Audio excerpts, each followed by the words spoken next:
2016. május 28-án az ohiói Cincinnatiben található állatkert egyik kifutójába beesett egy 3 éves kisfiú. A kifutó egyetlen lakója egy 17 éves nyugati síkvidéki gorilla, latin nevén gorilla volt, akit úgy hívtak Harambe. Amint az állat észrevette a beesett gyereket, azonnal érdeklődően közelített felé, segített neki felkelni és odébb vonszolta. Amint az állatkert személyzete értesült az esetről, azonnal elkezdték mérlegelni a helyzetet. Bár a gorilla ekkor még nem támadott a kisfiúra, nem okozott benne semmi kárt, pusztán a méretbeli különbség nagyon-nagyon veszélyessé tette a helyzetet. Felmerült a nyugtató lövedék kérdése, ám ezt hamar elvetették, hiszen félő volt, hogy pusztán a lövedék becsapódásától a gorilla agresszívebbé válna, és már addig is kárt okozna a kisfiúban, mire egyáltalán a nyugtató kifejti a hatását. Ezért egyetlen döntésük maradt, éles lőszerrel végeztek az állattal. Nyilvánvalóan nem csak az ilyen kemény vonalas állatvédő körökben keltett felháborodást ez az egész sztori, de valahogy még ennél is több volt. Harambéból 2016 legnagyobb és leghosszabb életű mémje vált, és azóta is rendre vissza-vissza tér az az elmélet, miszerint az idővonalaink ekkor 2016 májusában valahogy ketté váltak, és minden borzasztó és rossz dolog, ami azóta történt, az Harambe halálára vezethető vissza. De miért? Miért lett egyáltalán ekkora mém egy gorilla halálából, és miért tartjuk úgy számon, mint ami eltérítette az idővonalat? A Netlegendák következő epizódjában az Unibet támogatásával ezt a különleges mém együttállást fogom megpróbálni értelmezni és megválaszolni ez alapján ezeket a kérdéseket. Sziasztok, én Dani vagyok, vágjunk is bele!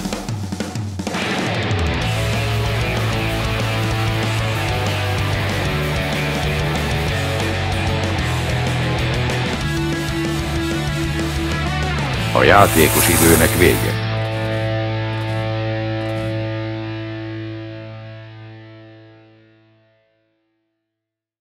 A gorilla halálát követő órákban több videó is került fel az internetre olyanoktól, akik épp ott voltak. Ezeken a videókon nem tűnik egyáltalán agresszívnak vagy fenyegetőnek Harambe, kifejezetten békésnek tűnik. Ennek tudatában még igazságtalanabbnak tűnt az, hogy őt egy puskával le kellett teríteni. Nyilvánvalóan több állatvédő szervezet is hamar kampányt indított Justice for Harambe néven. Online aláírás gyűjtés kezdődött, hogy vonják felelősségre azokat, akik felelősségre lehet vonni, vagy legalább vizsgálják ki ezt az esetet. Nyilvánvalóan felmerült az állatkert vezetősége, mint felelős, hiszen ők voltak azok, akik nagyon-nagyon gyorsan döntöttek arról, hogy ezt a végzetes megoldást használják.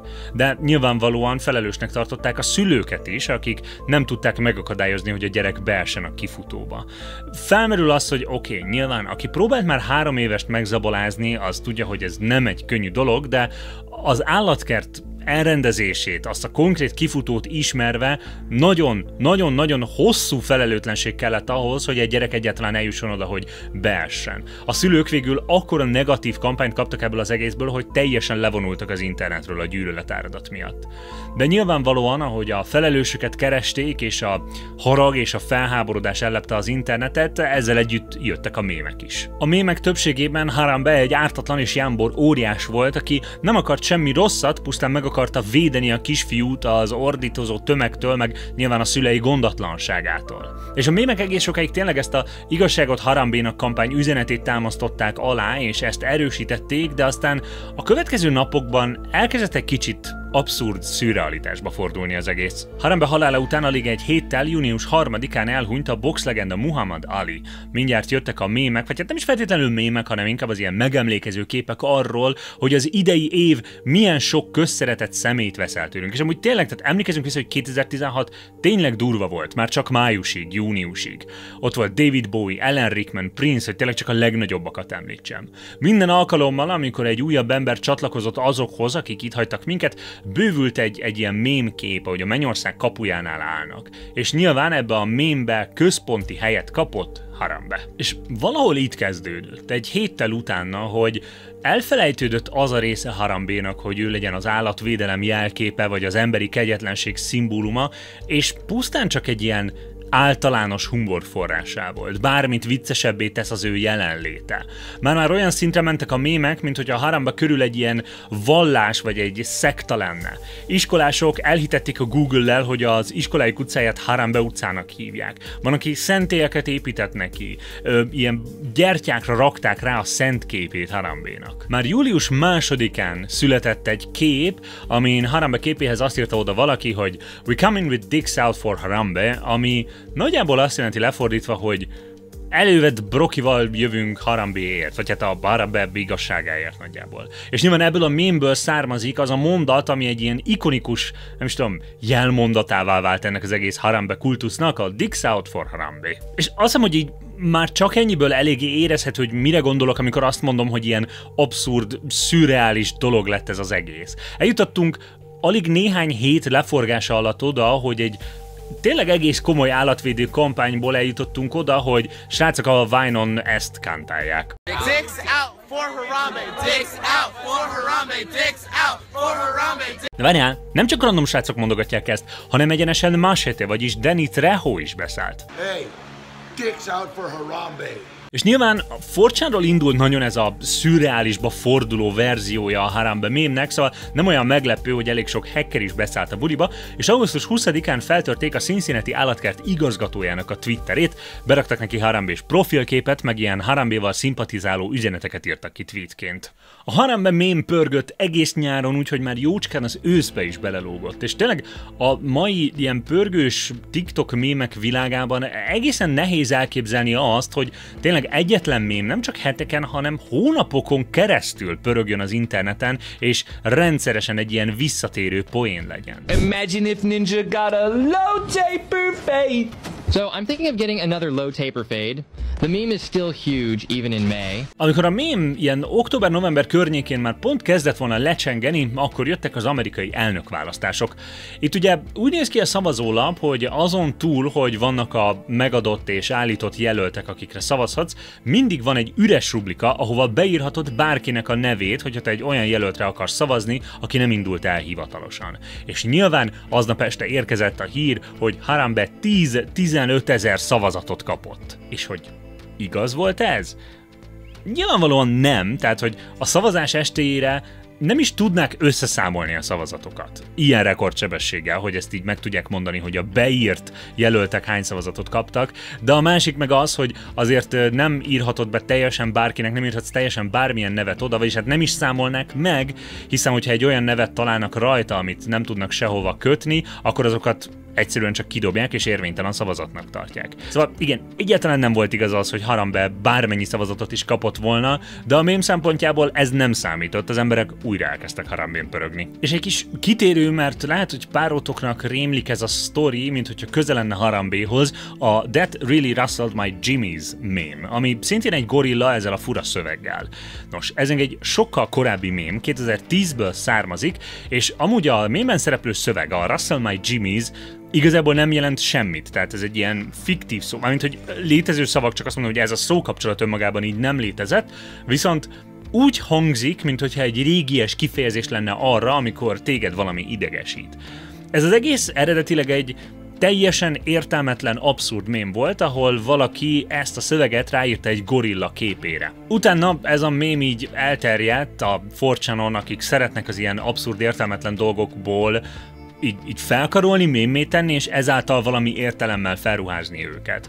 És mivel ugye az eredeti képen is egy gorilla szerepelt, ez a mém valamiért a gorillákhoz volt kötve, és hogy miért erre tényleg semmi magyarázat nincs, semmi nem köti a gorillához, tehát ez tényleg egy ilyen abszurd kapcsolás, és ugye végül egy gabonapehelyes dobozról kivett gorilla rajzzal terjedt el leginkább, és gyakorlatilag ezt a mémet használtad akkor, amikor valami idegesít, és ilyen nagyon körmönfonton akarod megfogalmazni. Tehát magyarul mondjuk úgy lehetne elképzelni, hogy no, ez aztán igazán főhúzta az én paprikásomat? Nagyjából ennyi értelme van ugyanennek, és úgy érzed, hogy minthogyha ez egy létező dolog lenne, de ugyanúgy nem létezik, ez volt ez a mém, és aztán nyilván mivel Harambe is gorilla volt, ezért vele is használták ezt a mémet, és amúgy talán magyarázat is lehet arra, mert hogy ez a Rustle My Jimmy's, ez egy eléggé ilyen fontos mém volt, vagy nem is azt mondom, hogy fontos mém, hanem inkább azt mondom, hogy egy nagyon rendszeresen visszatérő szókapcsolat volt a 4chanon, és mindig egy gorillával használták, így nyilván amikor Harambe meghalt, akkor lehetett használni ezt a mémet, és talán ez erősítette Harambe mém státuszát.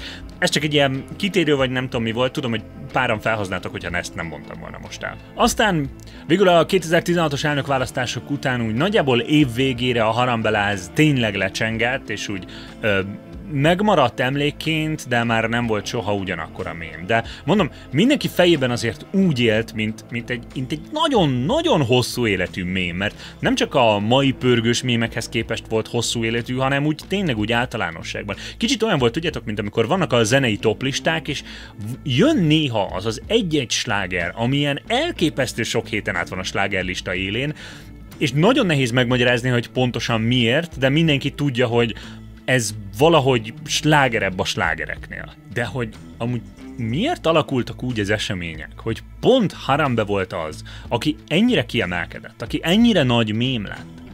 Konkrétan 2 évvel korábban volt egy nagyon hasonló eset a koppenhágai állatkertben.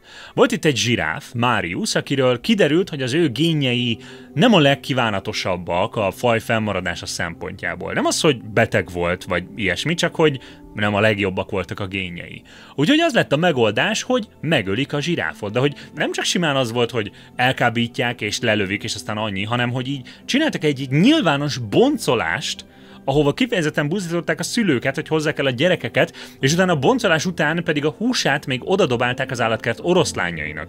És amúgy szó se róla tett, hogy van abban pozitívum, hogy egy ilyen rendhagyó biológia óraként megismerheted egy zsiráf belsőségeit egy ilyen boncoláson, meg nyilván az, hogy az oroszlánok zsiráfhúst tesznek, az nem egy annyira természetidegen dolog. De hogy ezt miért egy 1,5 éves egészséges zsiráffal kellett megcsinálni? Akkor, amikor több ország is jelentkezett, hogy ha a koppenhágai állatkertben nincs hely, akkor ők befogadják, hogyha pedig nem olyan jók a génjei, akkor meg ivartalanítják, és ennyi. Szóval értitek, mint mondok, ez majdnem egy olyan, vagy talán még jobban felháborító eset, mint a Harambe, és Mariusból mégsem lett ekkora mém. Nos, a választ talán abban kell keresni, hogy 2016 mint év önmagában egy kicsit mémmé vált. Már ilyen mémszerű volt a borzasztó esetek egymás utánisága, és Harambe igazából valahogy ennek csak a címerállata lett. Tényleg egészen durva, hogy egyik-másik évvel kapcsolatban sem jött elő az, hogy ez mennyire borzasztó év volt, mint 2016-tal. Nyilván minden szilveszter idején jönnek ezek a mémek, hogy úristen, de borzasztó volt ez az év, és reméljük majd a következő jobb lesz. De 2016 olyan volt, mintha már az elejétől kezdve így lejtmenetben indult volna. Nyilván oké, említettem már a hírességek halálát, meg Harambét, ez nem annyira hangzik tragikusnak, de hogy tényleg ne felejtsük el, hogy ez az év, mintha az egész világon teljesen véletlenül egy ilyen nagy negatív fordulópont lett volna. Ez volt az az év, ahol egyszerre volt ugye amerikai elnökválasztás, ahol már akkor tudtuk, hogy egy olyan őrült áll az egyik párt élén, mint Donald Trump, és hát a B opció se volt sokkal kecsegtetőbb. Szintén ugyanebben az évben az Egyesült Királyság arról szavazott, hogy kilépjen az EU-ból, ami nyilván egy épeszű ember számára első, második és még harmadik hallásra is teljes idiótaságnak tűnik, és egyértelmű negatív következményekkel jár, mégis már 2016 elején látszott, hogy így egész nagy esély van arra, hogy ez lesz a szavazás végkimenetele. És nyilván oké, ez két ország, viszont ne felejtsük el, hogy két nagyon befolyásos ország, és szerintem a világon mindenütt érezték az emberek azt, hogy ez a két választás valahogy az ő életükre is hatással lesz, és valószínűleg negatívan. És nyilván ezen kívül is rengeteg konfliktus volt a világban. Ott volt a szíriai polgárháború, aminek hatására több százezer menekült kellett elhagyja az országát, és ment más országokba, ahol iszonyú nagy konfliktusokat szült ez az egész. Ugyanígy háború Dél-Szudánban, földrengések, cunamik, tényleg olyan volt, mintha minden hónapra, minden hétre jutna valami újabb, vagy természeti, vagy ember okozta katasztrófa. És emlékszünk arra, hogy 2016 nyarán gyilkos bohócok lepték el a világot? De tényleg, tehát frankon, ilyen ijesztő bohóc jelmezbe öltözött emberek hatalmas késekkel riogatták az embereket ilyen random éjszaka állva az utcán. 2016 volt az az év, ami még egy saját subredditet is kapott azzal, hogy Fuck 2016, és nem azt akarom mondani, mint hogyha azóta ne lettek volna rossz dolgok a világban, vagy azóta ne lett volna olyan év, ami olyan kifejezetten rossznak tűnt volna, lásd 2020, de hogy tényleg valahogy se előtte, se utána nem volt ennyire drasztikusan rossz a kilátásunk egy adott évre. Volt valami 2016 környékén. Nem is biztos, hogy akkor romlottak el a dolgok, csak valahogy akkor vált nyilvánvalóvá szerintem sokak számára, hogy mennyire lejtmenetben van, milyen sok minden, és mennyire nehéz visszafordítani innen a dolgokat. És van egy ilyen emlék mindenkiben, hogy mennyire ártatlanul álltunk ez az egészhez még Harambe halálakor, és tényleg egy kicsit olyannak érződött, mintha az ő halála rontotta volna el ezeket a dolgokat. Létezik a Google Trends, ami ugye egy olyan szolgáltatás, ami egy grafikonon ábrázolja egyes keresési szavaknak a népszerűségét. Hogyha megnézzük azt, hogy hányan kerestek rá az elmúlt évek során arra, hogy a legrosszabb év, akkor van egy ilyen általánosan növekedő tendencia két nagy kiugrással 2016-ban és 2020-ban. És hogyha simán csak Google-ben rákeresünk, hogy a legrosszabb év, és mondjuk a találatokat szűrjük 2016 előttre, akkor kijön egy csomó ilyen érdekes történész cikk arról, hogy vajon az emberiség történelme során melyik lehetett a legrosszabb év, amiben élni lehet, állítólag 535, de mindegy. Viszont, hogyha 2016 év végéig nézzük ezt a szűrést, akkor nyilván arról jönnek elemzések, hogy na jó, 2016 tényleg a legrosszabb volt. Tehát értitek? Korábbi években nem készültek ilyenek, hogy 2015, 2014, 2016-ról viszont igen. És most már tényleg sokat említettem. Hírességek halála, háborús konfliktusok, természeti katasztrófák, Zika vírus. Ez volt az az év, amikor valahogy az igazság kezdett eltűnni az internetről. Már mindegy volt a híreknek a valóság tartalma, akkor is fel tudta korbácsolni a kedélyeket. De ugyanakkor azt is gondolom, hogy ez az egész egy mém is volt, önmagában. Önmagában az, hogy 2016 a legrosszabb év ever, az is egy mém volt. Elkezdtük a mém kedvéért még negatívabban látni a dolgokat, mint amilyenek az valójában. Szerintem objektíven visszanézve nem volt egy rosszabb év 2016, mint a korábbiak. Talán van egy romló tendencia, és talán még egy javuló tendencia, de valahogy 2016-ban mém volt az, poén volt az, bármennyire is nem tűnik poénnak, hogy negatívabbnak lássuk ezt az évet, mint amilyen. Tényleg történt nagyon sok rossz dolog 2016-ban, és nem akarom ezeknek a rossz dolgoknak a negatívumát elvenni. Én csak azt mondom, hogy előtte is sok rossz dolog történt, utána is sok rossz dolog történt, és az pedig szinte biztos, hogy nem egy gorilla halála tehető felelőssé ezekért, bármennyire is volt amúgy tényleg tragikus eset. És valahogy azt is látom, hogy ebben az egész szürreális Harambe mémben tényleg elveszett a fő üzenet, ami szerintem tökre egy ilyen állatvédő üzenet, ami felelőtlen szülőkről, túl gyorsan döntést hozó állatkertről szól, és valahogy elveszik azt, hogy amúgy ez tényleg egy nagyon szomorú, nagyon gyászos és tragikus eset. És nyilvánvalóan nem utolsó sorban ez a videó azért készül most, mert most van a 8. évfordulója ennek az egész esetnek. Ti hogy emlékeztek Harambéra? Részt vettetek ebben a szektásodó mémes közegben akkor? Szerintetek 2016 tényleg rosszabb év volt, mint az összes többi, vagy szimplán csak egy volt a sok közül? Írjátok meg kommentben, vagy beszélgessünk a Discord szerverünkön, ez linket találsz a leírásban. Mint mindig most is sokat segít, hogyha lájkolsz, kommentelsz, feliratkozol és követsz TikTokon, Threads-en, Instán, mindenféle helyeken. A csatorna támogatója az Unibet. Várlak titeket legközelebb is.